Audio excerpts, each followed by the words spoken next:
lugar de corregir o en lugar de ayudar a su hermano, ¿verdad? Hacerlo en forma de crítica y como él se creía pues que era el único que era ya el heredero, el hijo rebelde, mientras su hermano estaba perdido, que se fue y llevó pues su parte de herencia y la malgastó. Él tenía todos los privilegios, y es más, el padre le dijo, tú lo tienes todo y este es mi hijo que estaba perdido, ha revivido. Entonces nos pasa, hermano, en la iglesia también. Sí, sí, sí. A mí me encanta esto porque ya nos lleva a nivel personal, como dice mi hermana María Soledad, justamente en esta justificación propia y de creernos más que la otra persona. Puede ser que nosotros hayamos estado trabajando para Dios mucho tiempo, sin embargo, aquí se demuestra de que el hijo pródigo, pues, perdón, el hijo mayor no amaba su trabajo. ¿Sí? Más bien lo hacía como una carga. Bueno, vamos a seguir viendo qué es lo que nos dicen los siguientes párrafos con mi hermana Luisa, por favor. Ya. Eh, muchos, muchos se están preguntando constantemente con qué me presentaré ante Jehová y adoraré al Dios Altísimo. Me presentaré ante Él con holocaustos, con becerros de un año. ¿Se agradará Jehová de millares de carnero o de 10,000 arroyos de aceite? Hombre, Él te ha declarado lo que es bueno. Lo que pide Jehová de ti solamente hacer justicia, amar misericordia y humillarte ante tu Dios. Miqueas 6, 6, 8. Este es el servicio que Dios ha escogido: desatar las ligaduras de impiedad, soltar las cargas de opresión, dejar ir libre a los quebrantados y romper todo yugo, y que no te escondas de tu hermano. Isaías 58, 6, 7. Cuando ustedes comprendan que son pecadores, salvados solamente por el amor de su Padre Celestial, sentirán tierna compasión por otros que están sufriendo en el pecado. No afrontarán más la miseria y el arrepentimiento con celo y censura. Cuando el hielo del egoísmo de sus corazones no se derrita, estarán en armonía con Dios y participarán de su gozo por la salvación de los perdidos. Amén. Es cierto que, Hasta ahí nomás, mi hermana. ¿Qué podríamos decir de estos textos, Ana Luisa? bueno, que, o sea, Dios se complace, yo digo, se complace cuando nos presentamos humildemente con un corazón contrito y arrepentido, ¿no? Eso es lo que Dios quiere, que nosotros reconozcamos que somos pecadores y que por medio de Él, por medio del Hijo de Dios, es que somos salvos, que nosotros ninguna cosa que hagamos no tenemos mérito, solo Él nos ha dado la salvación. Y, y aquí que dice, no afrontarán más la miseria y el arrepentimiento con celo y censura. Dice, esta parte me gustó: cuando el hielo del egoísmo de su corazón se derrita, estarán en armonía con Dios y participarán de su gozo por la salvación de los perdidos. Que nosotros, el egoísmo, eso nos hace como el hielo, que no sentir esa compasión por los demás, ¿no?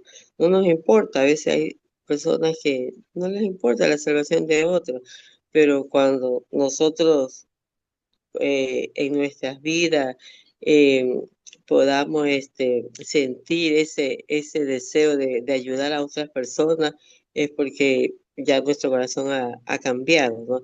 Y lo único que Él quiere es que nosotros tengamos misericordia de las personas, ser humilde y amar a Dios, que eso es lo que Él quiere.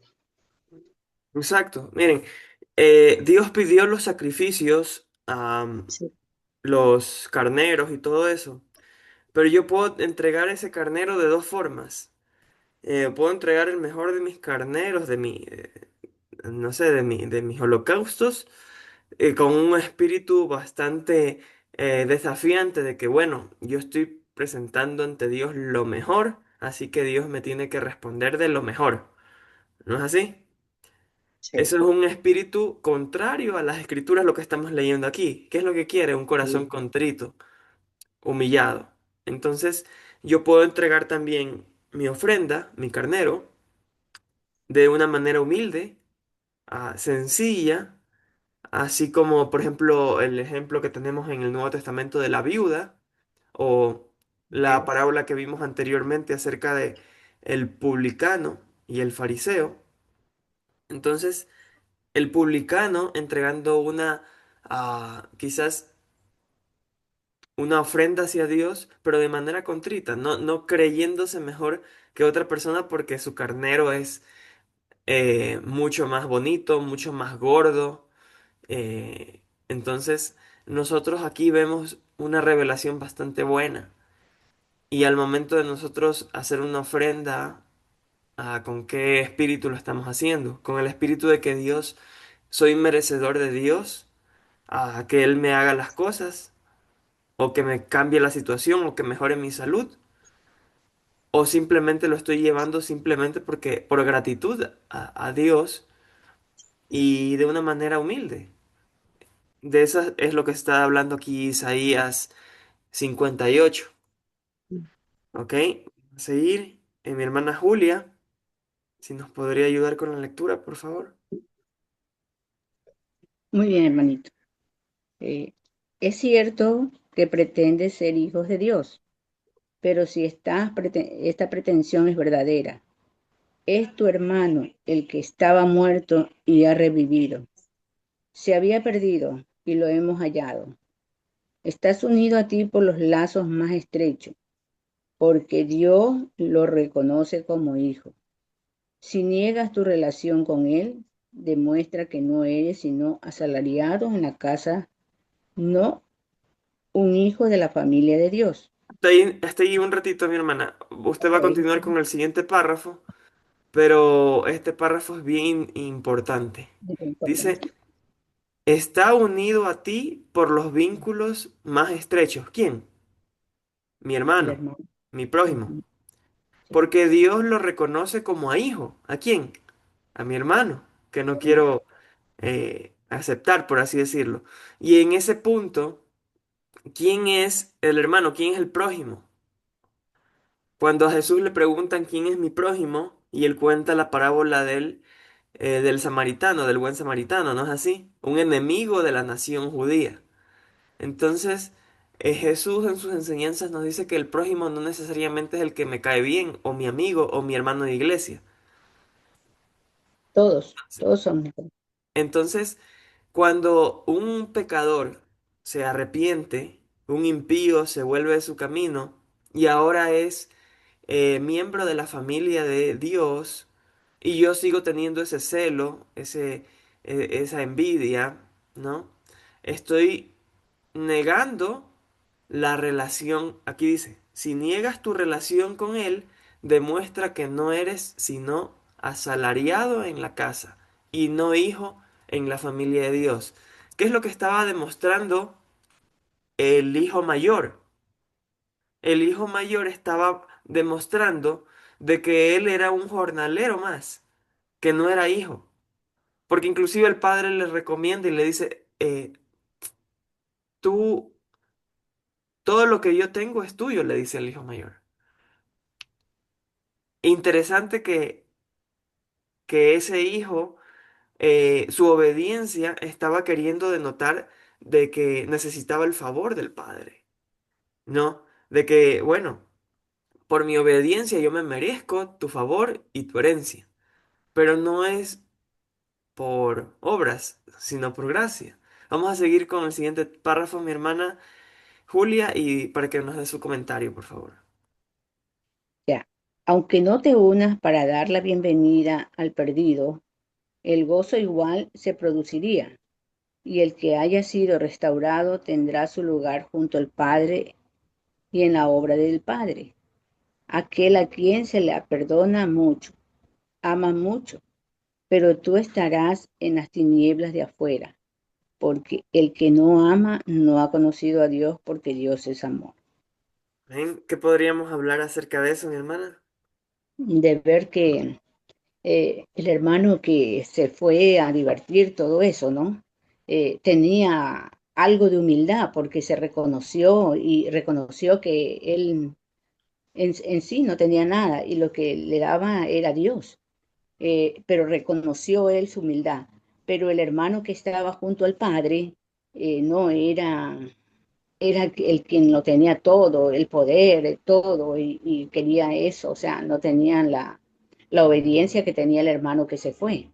Entonces, cuando vino él, los celos se le pegó a él, pero ¿por qué si tu hijo se te fue y te hizo sufrir y te hizo tantas cosas que a veces uno como ser humano le dice, ¿no? Eh, odia, o sea, prácticamente, pero Dios en su divino amor le enseñó ese amor, ponerle en el corazón al hijo pródigo. Sí, mi hermana, no quiero pasar al siguiente capítulo hasta realmente que todos podamos compartir a los que no hemos hablado, por ejemplo, Eli, Lorenita, acerca de esto. Sumis no responden.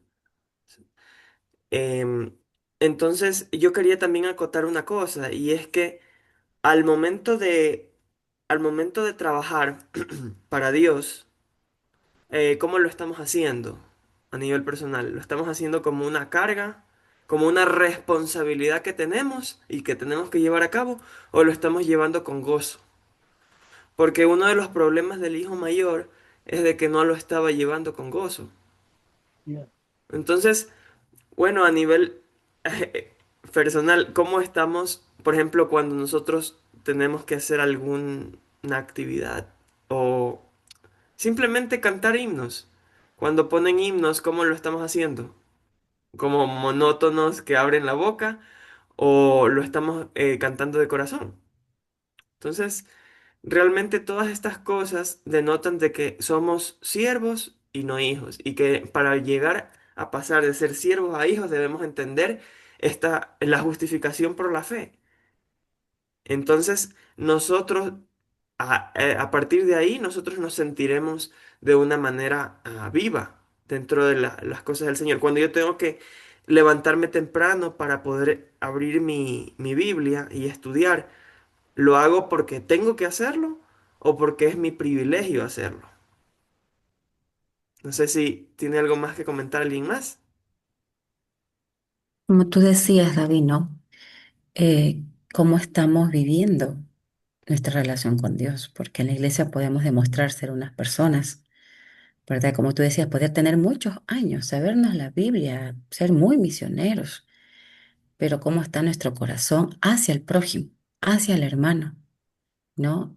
Quizás estamos viendo solamente el error del hermano, pero no estamos tratando de ayudar al hermano, ¿verdad? Solamente estamos viendo sus errores. Entonces, yo pienso que esta lectura nos enseña, ¿no?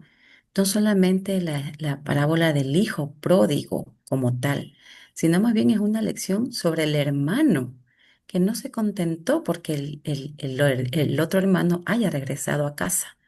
Más bien sintió celos, sintió envidia, ¿no? Y es lo que a veces pasa también en la iglesia. Ay, ya está aquí, pero no nos regocijamos porque llegó, porque volvió, ¿verdad? Sino más bien como que, ay, llegó el pecador, ¿no? Entonces, esta historia nos ayuda más bien a ver no el regreso del hijo pródigo, sino cómo estaba el hermano, ¿verdad? ¿Qué estaba sintiendo en su corazón? Pensando que porque se quedó con el padre, por decirlo así, ¿no? Aguantando al padre, tenía derecho a recibir todo, ¿no?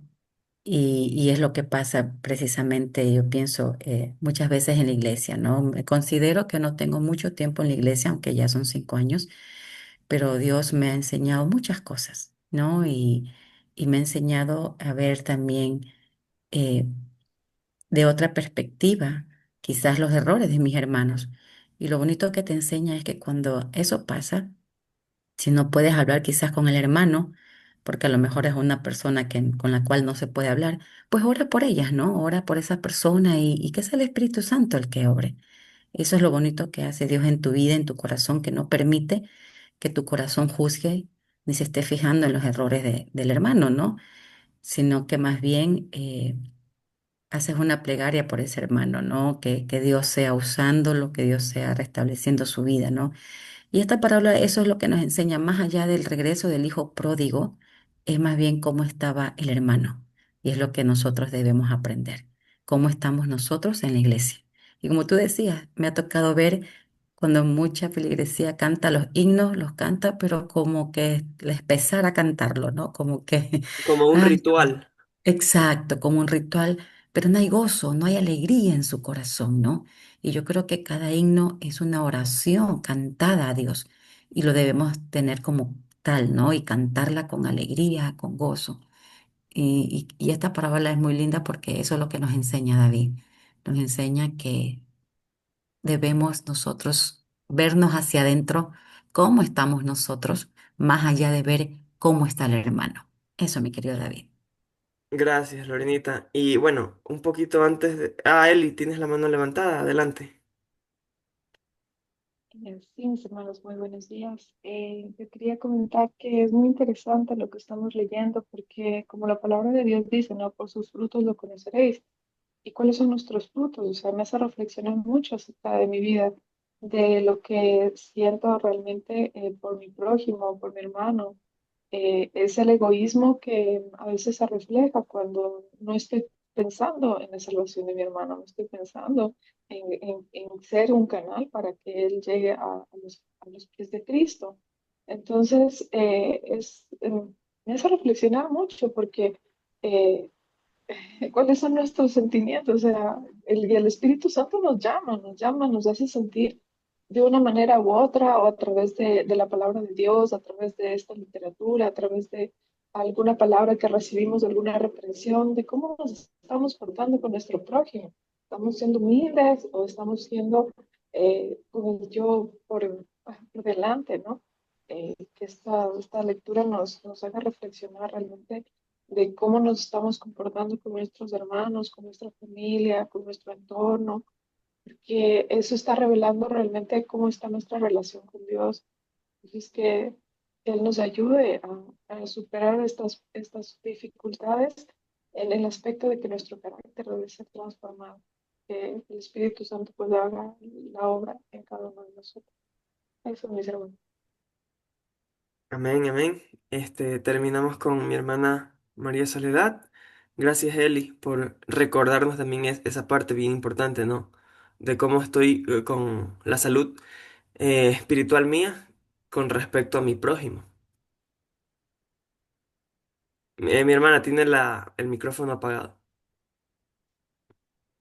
Eli tocó un tema muy, muy real en nuestras vidas ahorita en el siglo XXI, en el año 2025. Hace 2 sábados nosotros tuvimos una experiencia muy triste, dolorosa al punto de sentir el corazón que se partía, ¿verdad? Porque si bien es cierto, Dios vino a salvar y a rescatar lo que se había perdido, tengo el privilegio que Dios me ha dado de poder dirigir un grupo, ¿verdad? Un grupo de estudios bíblicos y de la escuela sabática. Entonces, hace exactamente este sábado se cumplen 2 meses que han llegado dos, bueno, un joven y un señor adulto. El uno es adventista de cuna, mas sin embargo está atravesando una situación muy difícil en todos los aspectos de su vida, ¿verdad? Mas sin embargo, no sé por qué cosas de la vida está en el grupo, porque pudo haber estado en cualquier grupo, pero más sin embargo Dios no se equivoca. Y hace este sábado, 4 sábados, o sea, que el joven se puso totalmente delicado de salud en la iglesia, dentro de la iglesia, después de que cumplimos el culto, se terminó la programación y justamente estaba la renovación de los votos matrimoniales. Y está bien, celebren, banquetense, porque a Dios eso le agrada, ¿no? Mas, sin embargo, en el momento que tenían que estar las personas indicadas de atenderlo, ¿verdad?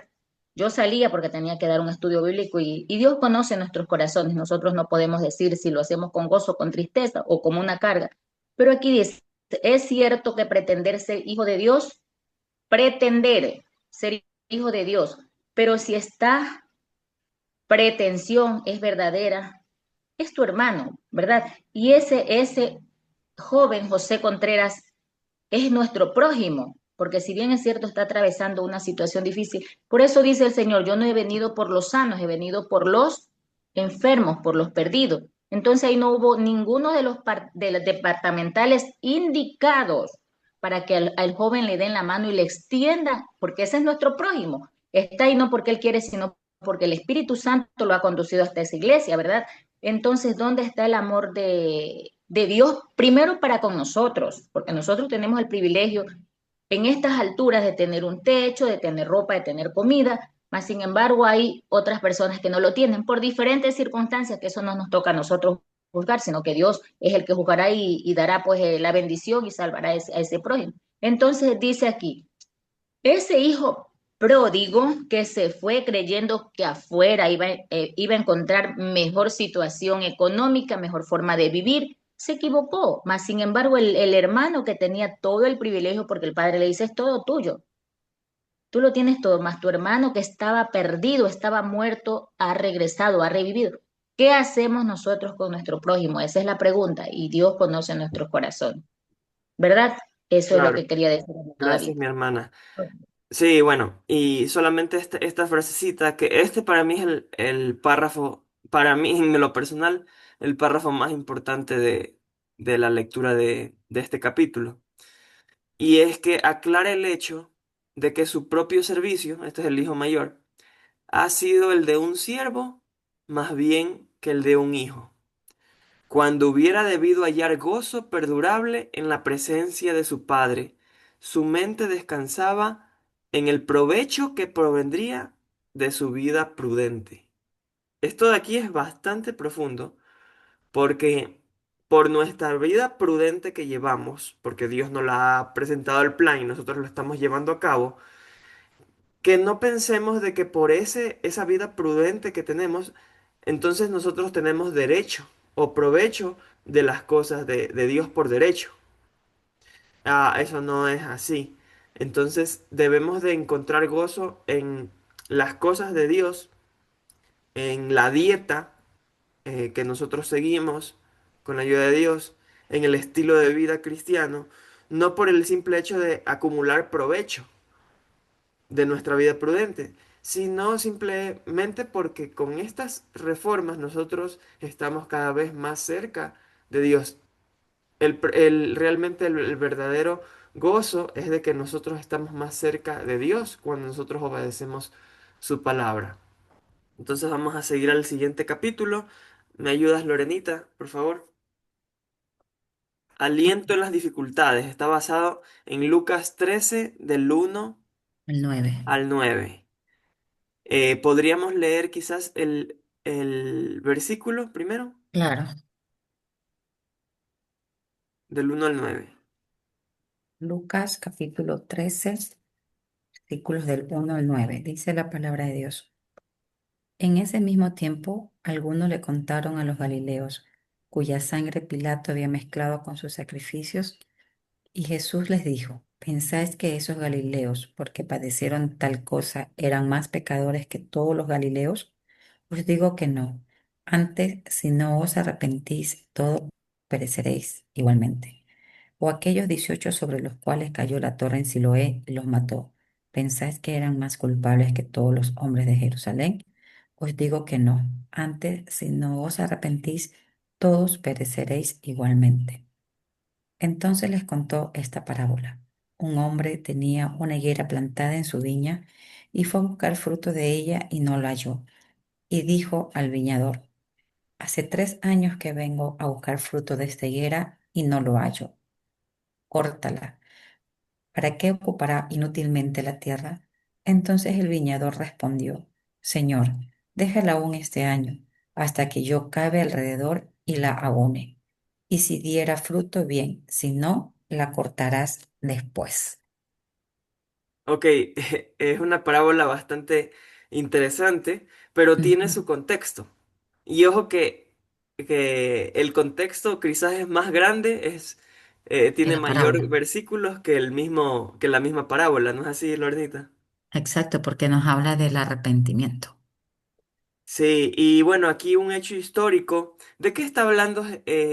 ¿Cuál es el contexto inmediato? Porque dice que Pilato mezcló la sangre con sus sacrificios. ¿De qué está hablando?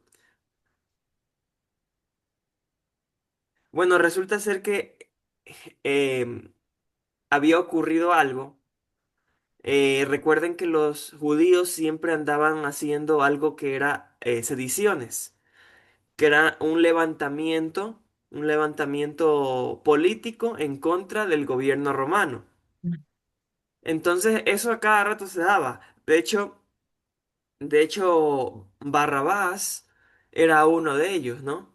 Era uno de los que hacía sediciones para mandar abajo al Imperio Romano y que los judíos tengan su autonomía, ¿sí? Que los judíos no tengan esa esclavitud, por así decirlo, de pagarles impuestos a todos los romanos.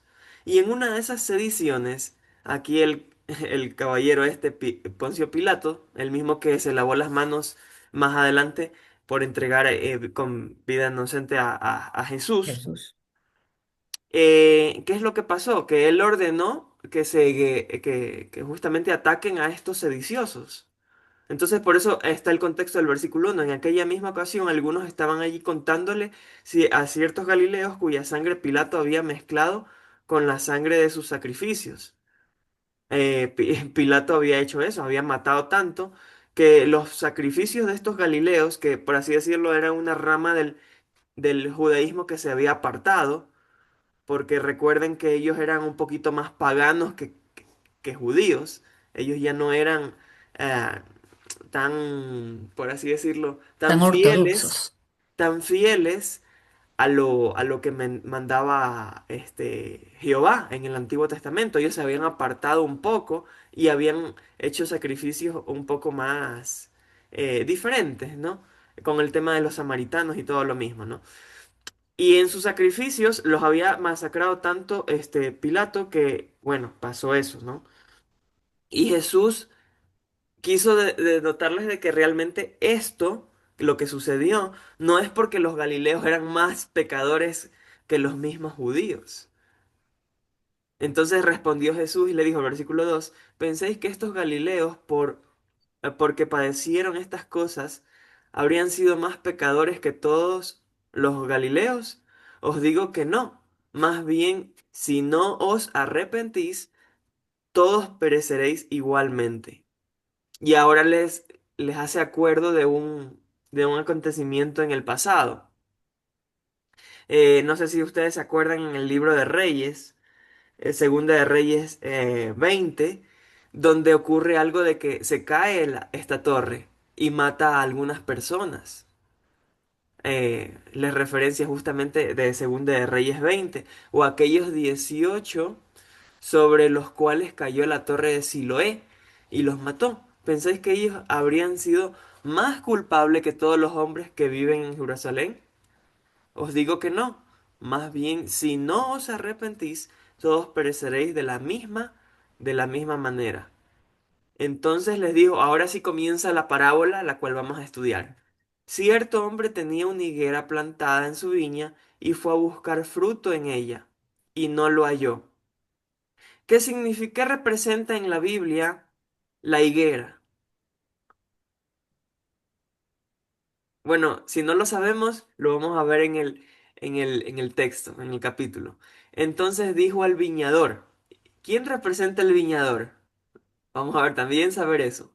He Dios. aquí, ya son 3 años que vengo buscando fruto en esta higuera y no lo hallo. Por tanto, córtala. ¿Por qué ha de inutilizar también la tierra? 3 años. ¿Y esos 3 años qué representan esos 3 años? Entonces él les respondió diciendo, Señor, déjala aún este año, hasta que yo cabe alrededor de ella y la abone. Si da fruto, si da fruto en el fruto, bien, y si no, la Sí. cortaréis. Entonces, esta parábola, un poquito ah, complicada de entender al principio, vamos a ver cómo la puede explicar el texto. Lorenita, adelante, con Ok, el... dice, cuando Cristo enseñaba, unía la invitación misericordiosa a la amonestación referente al juicio. El Hijo del Hombre dijo, no ha venido para perder las almas de los hombres, sino para salvarlas. Dios no envió a su Hijo al mundo para condenar al mundo, sino para que el mundo sea salvo por él. Lucas 9:56, Juan 3:17. Su misión de misericordia en relación con la justicia y el juicio divino se ilustra en la parábola de la higuera estéril. Cuando Cristo había amonestado a la gente en cuanto a la venida del reino de Dios y había reprendido severamente su ignorancia e indiferencia, ellos eran muy capaces para leer las señales del cielo que predecían las condiciones climáticas, pero no discernían las señales de los tiempos que tan claramente indicaban su misión. Ahora bien, los seres humanos estaban tan listos entonces como lo están hoy para concluir que ellos son los favoritos del cielo y que las amonestaciones se dirigen a otros. Los oyentes le contaron a Jesús de un suceso que los había conmocionado. Algunas de las medidas de Poncio Pilato, el gobernador de Judea, ofendieron al pueblo. Ello provocó una revuelta popular en Jerusalén y Pilato trató de reprimirla usando la fuerza. En cierta ocasión sus soldados hasta invadieron los recintos del templo y mataron a algunos peregrinos galileos mientras estos ofrecían sus sacrificios. Los judíos consideraban la calamidad como un juicio por causa del pecado del que lo sufría, y aquellos que relataron este acto de violencia lo hicieron con secreta satisfacción. A su parecer, al haber salido ilesos, comprobaba que ellos eran muchos mejores y por lo tanto más favorecidos por Dios que aquellos galileos. Esperaban oír de Jesús palabras de condenación contra aquellos hombres que según ellos merecían ese gran castigo. Ah, tremendo, ahí está justamente un poquito lo que relatamos. No sé si Lorenita tienes algún comentario. Bueno, sí, aquí esta parábola estaba dirigida más, por decirlo así, al pueblo de Dios, ¿no? Porque recordamos que los judíos en ese tiempo, pues los pecadores para ellos, pues eran rechazados y todo lo que les pasaba era por culpa de lo que ellos hacían, ¿no? Pero aquí podemos ver cómo Jesús lo hace de una manera diferente, ¿no? Más bien esta parábola que él empieza a contar está dirigido a ese pueblo, que se cree que son favorecedores, ¿no? De la gracia de Dios, o sea, que solamente ellos la merecen, que nadie más la merece. Entonces, como dice aquí claramente, los judíos consideraban la calamidad como un juicio. Sí, Ellos estaban ahí siempre prestos a juzgar a las personas, ¿no? Pero aquí Cristo enseñaba esta parábola para él mostrar que a todos nos podía pasar, ¿no? Los que están dentro y los que están fuera.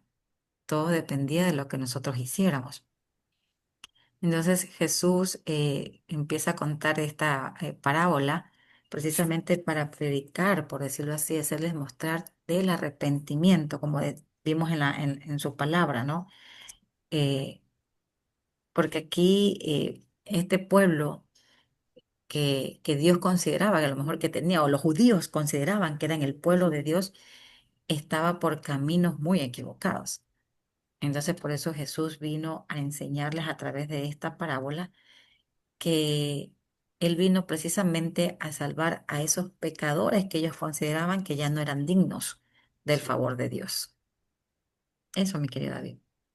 Sí, muchas gracias, Lorenita. Es correcto. Entonces, nosotros en ningún momento pensemos que porque llegaron las calamidades a cierta persona que en cierta parte de nosotros sabemos que no está en los caminos de Dios, no sintamos que otro grupo o nosotros mismos estamos más favorecidos y que por así decirlo ya tocamos tanto el cielo de que no nos puede venir en esas cosas. Por eso mismo Jesús está refiriendo a esta parábola.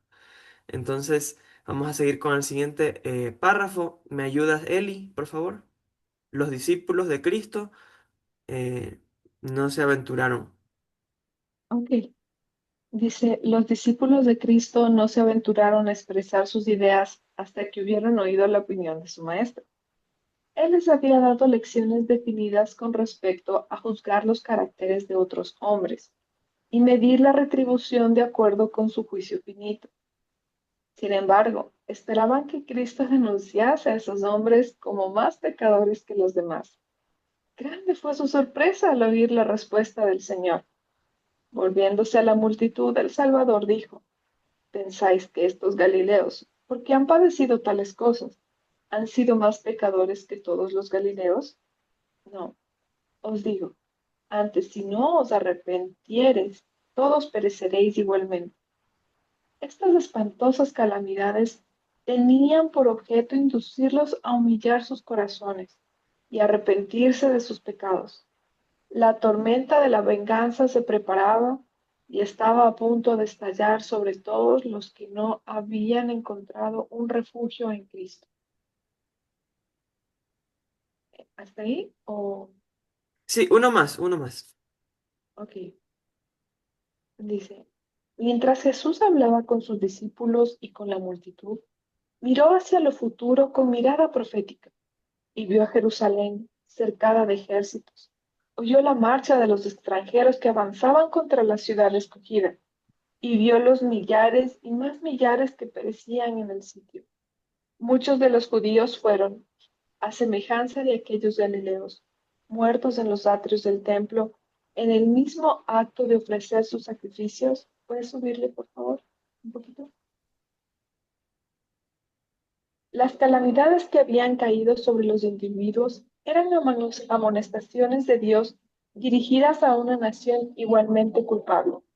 Si no os arrepintiereis, dijo Jesús, todos pereceréis igualmente. Por un corto tiempo el día de gracia se prolongaba para ellos. Todavía era tiempo de conocer las cosas que atañían a su paz. Amén. ¿Qué podríamos hablar acerca de esto, Eli? Eh, bueno, ahí se nos presentan dos opciones, ¿no? Cuando nosotros escuchamos una reprensión acerca de cómo está nuestra situación espiritual, o hacerle caso al enemigo y llenarnos de orgullo diciendo que eso no es para nosotros y sintiéndonos como superiores a los demás, o buscar en oración al Señor y humillarnos para que nos demuestre cómo está nuestro corazón, para que nosotros no seamos cortados, o sea, siendo nosotros privilegiados por haber conocido el mensaje, por tener tanta literatura donde nos demuestra el amor de Dios enviándonos su palabra.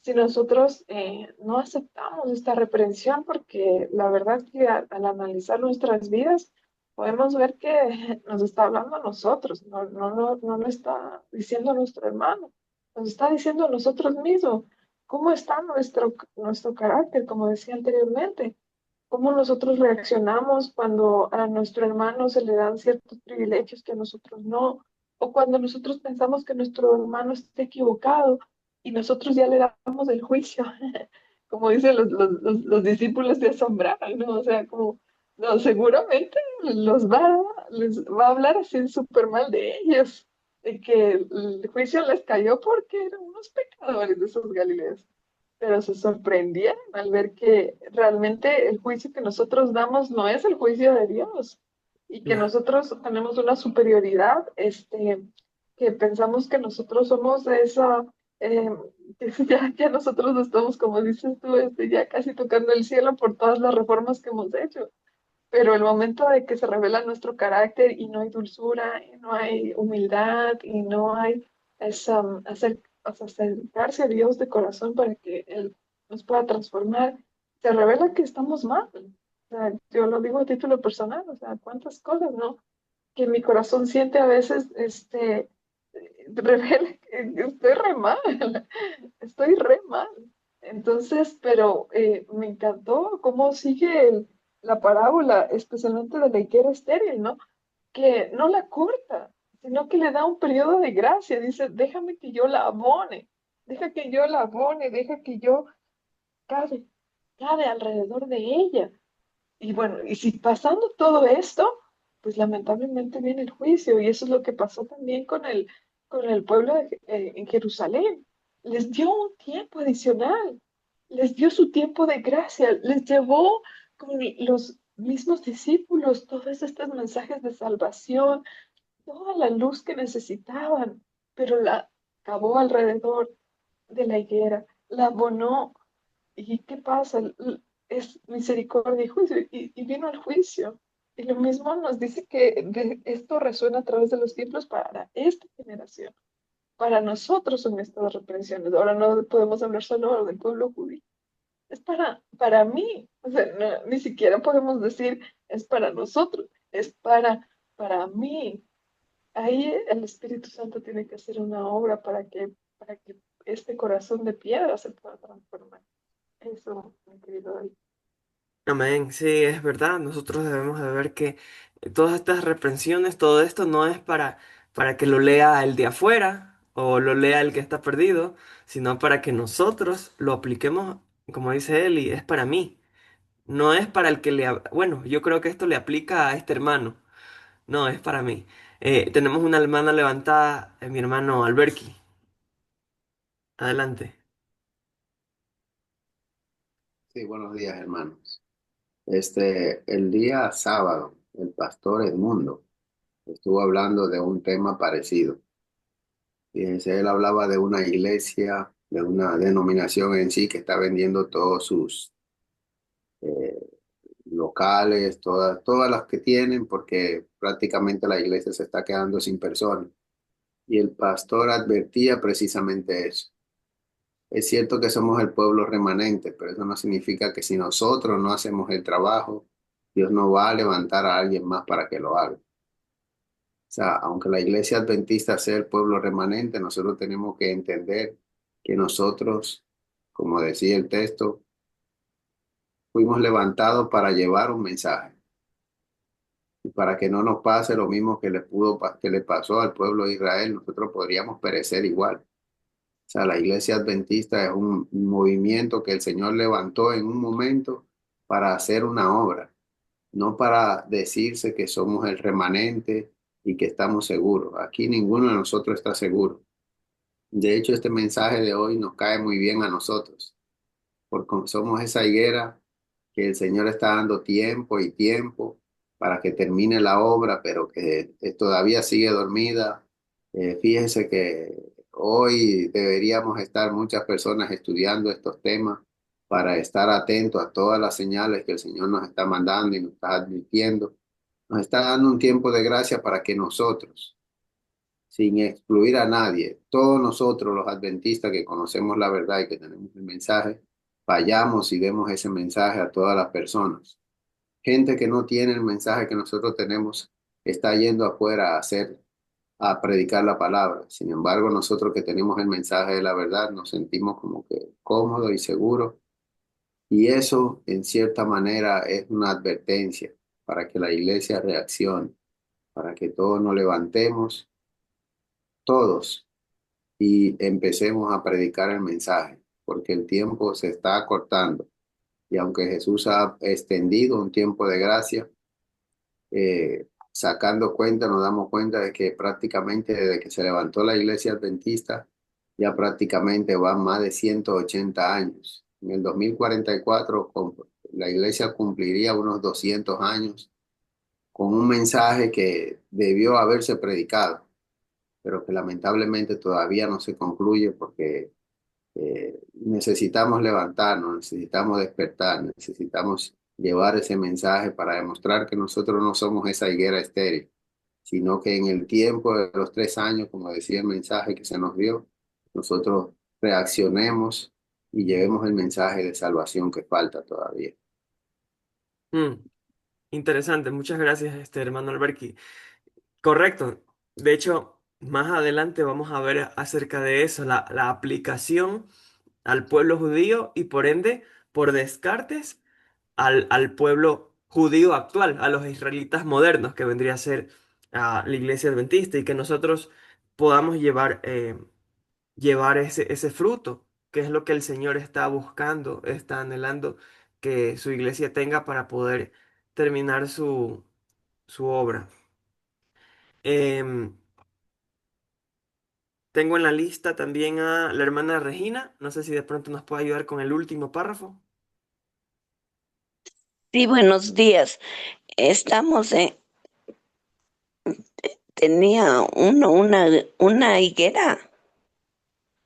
Tenemos en el párrafo mientras Jesús hablaba con sus discípulos. y con la multitud. Me perdí. Eso ya se leyó, hermano. No, La hermana Sí. Regina está bien, empieza está donde dice Ah, un bien sí, lo hombre que sí. tenía dice. una Ok, higuera. sí, sí. ¿En dónde era? Un Tenía hombre uno. tenía una higuera. Sí, está bien.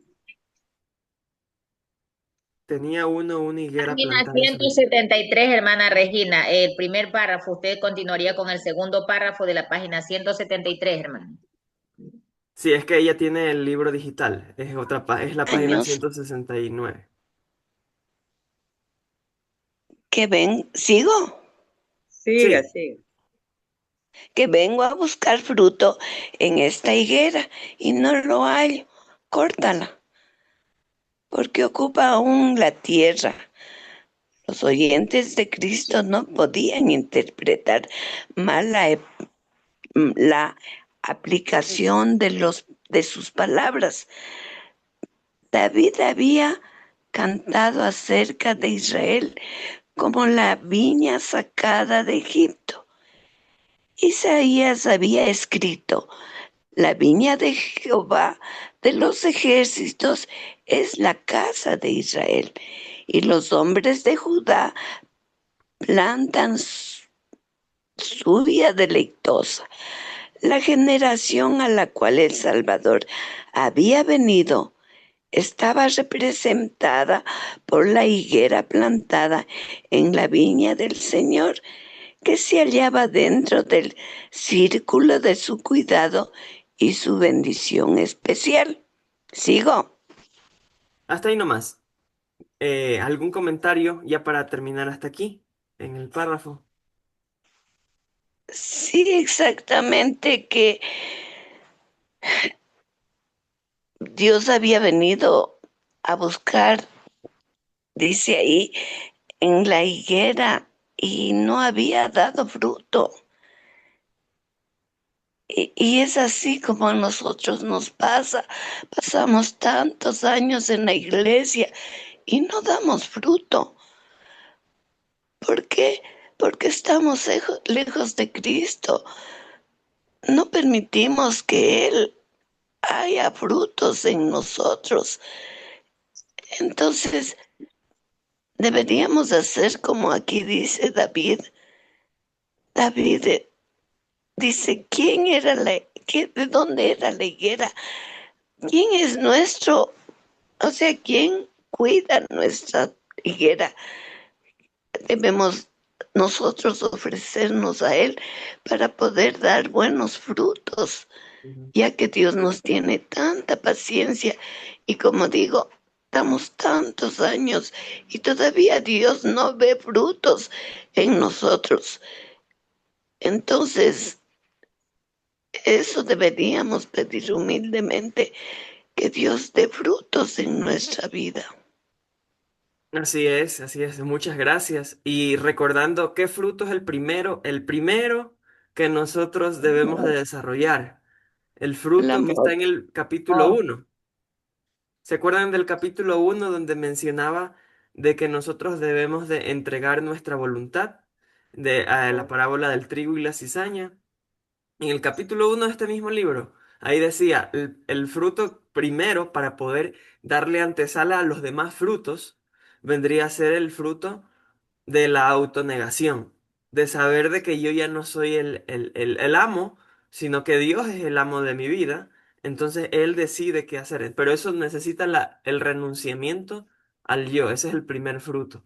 Ese es uno de los frutos que Dios está buscando, de su higuera, que en este caso, como bien dijo a la hermana Regina y también el hermano Alberqui, que representa a la iglesia adventista, nosotros, que nosotros demos esos frutos. Entonces vamos a terminar con una oración.